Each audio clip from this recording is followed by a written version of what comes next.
Okay, so I have a hypothetical question here for you. We have this reaction. We have our bromine, and then we have an alcohol at the end here. So I want you to predict the product here. Let's see if you're correct. All right, well, here's the thing. It would be wrong to say that you would get this product. And I know it's kind of annoying, but we'll see why in just a second. And then we would get OH. You don't form this at all, right? You don't have that negative charge right here, basically a negative charge right there, for it to act as a negative species, right? Now, this step will happen, but something's going to happen right away, which is kind of sad. We're going to see this reaction happen where this negative charge reaches out to the hydroxide, and it's going to deprotonate that oxygen, making an alk oxide, right? This would have a full octet, so we need to kick that out.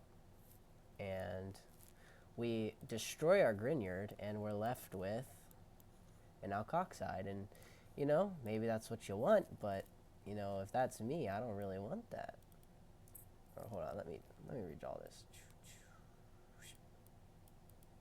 Little worm with a little head on it. That's what that looks like. Anyways, you get an alkoxide, and we don't really want that, right? And I'm sure maybe this in your solution would undergo even more weird things and, just cause you a bunch of problems. So we need to use something that we call a protecting group, right? We'll get to that in just a second. I want to give you another example when you would want to use a protecting group. Let's say you want to make a Grignard reagent in this position, but you have an aldehyde on the end, right? Same diff, right? If you use that magnesium, it's going to make that little Grignard reagent, but it's immediately, that negative charge that builds here, it's going to immediately attack that and basically turn that into an alcohol, a primary alcohol. So we don't really want that. So again, we need to use a protecting agent, and we will see what those are in just a second. Okay, so if we want to protect an alcohol from being destroyed when we're doing a Grignard, we have to use a reagent called what's called trimethylsilyl chloride. So you'll see it abbreviated, trimethyl S for silyl, Cl for chloride. You'll see it like that. You also see it spelled out like this, trimethyl silyl. It's probably a new nomenclature word you heard, silyl, and chloride. So you'll see it one of two ways, really. And basically what it looks like is there's a silicone in the middle, trimethyl meaning 3 methyl groups, and then a chlorine. And we'll draw the chlorine in a different color just to make it stand out because it's the main dude here. Okay, so let's have our same problem here. So we're going to have an alkyl halide with an alcohol on it. And if I asked you to do a Grignard reaction, you would do it like this. So for your trimethylsilyl chloride, that's going to come in first. You're also going to use a base. Usually you use triethyl ammonia, which looks like that. Just drew it out there. It looks like this if you don't remember. 1, 2, oops. Like that, and like that, and like that. And then it has those electrons, and those are those basic electrons that reach out. So first we're going to have our trimethyl silyl chloride come out, and basically this oxygen has electrons here, and it reaches out and it punches off that chlorine. All right, and we get this molecule here.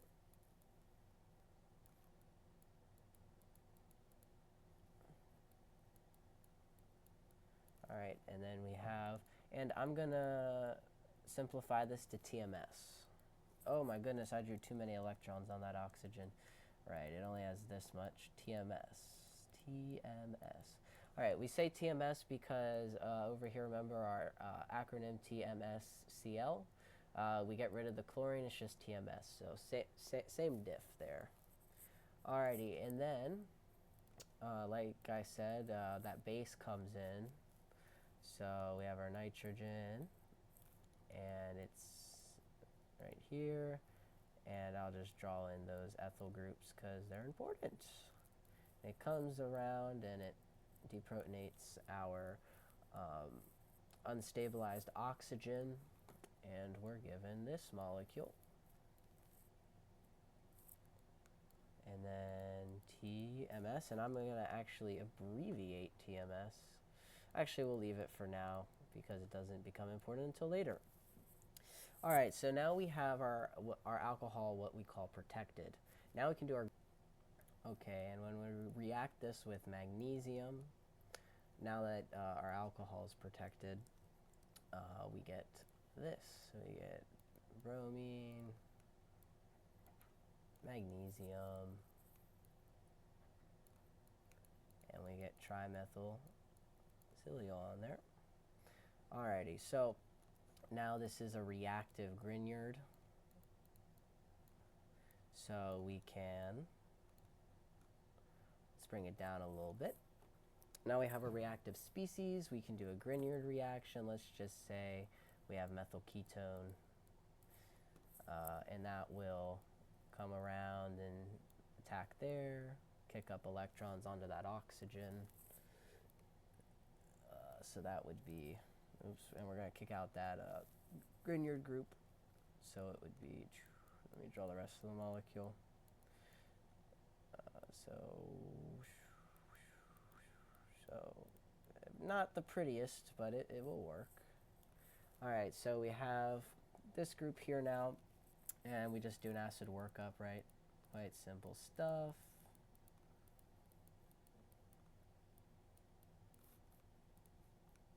Positive charge here, and basically, and this is just any acid form, could be H2SO4, anything you want,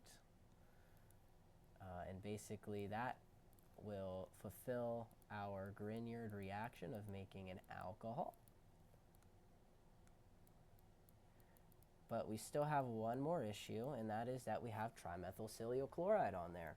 So we want to get rid of that. Let me just make sure, I gotta scoot over a bit so my webcam isn't blocking. We have to use reagents now called TBAF, and let me just elaborate this here, the TMS group, because that's going to be important. So we have that silicone in the middle and a couple groups coming off of it. So we use this reagent called TBAF, and it stands for, hold on just a second, tert butyl ammonium fluoride. So what does that look like? It's pretty simple. We have a nitrogen, and this is ionic species, tert butyl, so that means it 1, 2, 3, 4. Wait, let me just count 1, 2, 3, 4. Okay, and you got 4 more of those little Mario caps on there, it looks like. And we give that a positive charge. And fluorine is in the background, and I'll draw them in. This is so not fluorine's color. Fluorine's like a nice orange, but I'm going with blue today. So fluorine gets a negative charge. Don't worry about the first tert butyl ammonium, this part here. That's just for like solvation issues. What we really want to look at is the fluorine. The fluorine is very important. So basically, fluorine's going to come around town. It's going to cut through our little mechanism arrows because I drew them really far away. He's going to attack that silicone and make an alkoxide. All right, quite simple.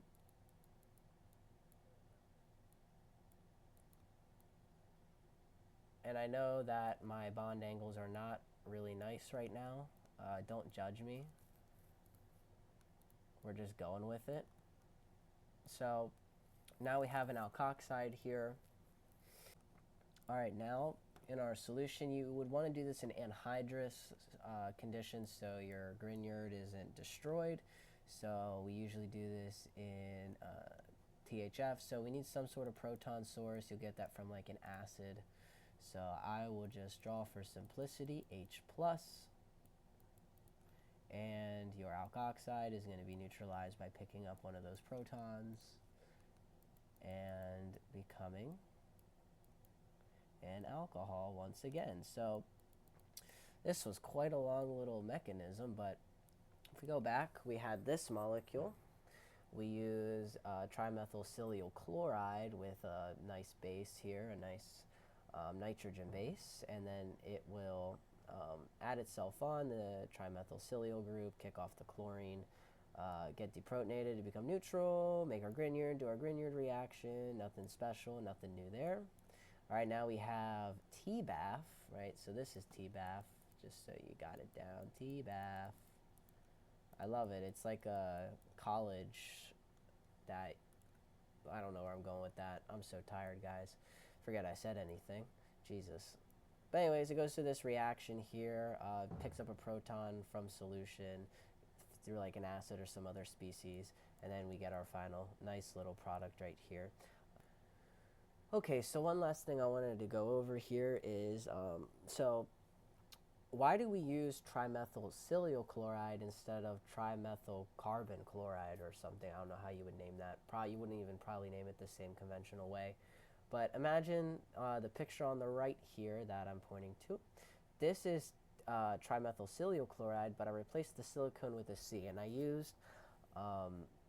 used a space filling model here to just kind of show you how easy it is for that oxygen to attack. So when we're protecting our oxygen group, it needs to come in and attack the center here, but that's guarded, you could say, by a bunch of atoms. You can see you only have a little triangle here, and it's same for a couple other sides. When we look at trimethylsilyl chloride, there's a big opening, and your alcohol that you're trying to protect can just get in there, protect itself, and yeah, do the rest of the reaction. Remember, steric hindrance is too high. It's going to get repelled if it goes for the one on the right. One on the left, it just goes. It's fine. Good to go. Do your reaction. Hope you guys enjoyed that video. Quite a fun one there, especially with TBAF and trimethylsilyl chloride. You'll get the hang of it. Have a wonderful day, guys.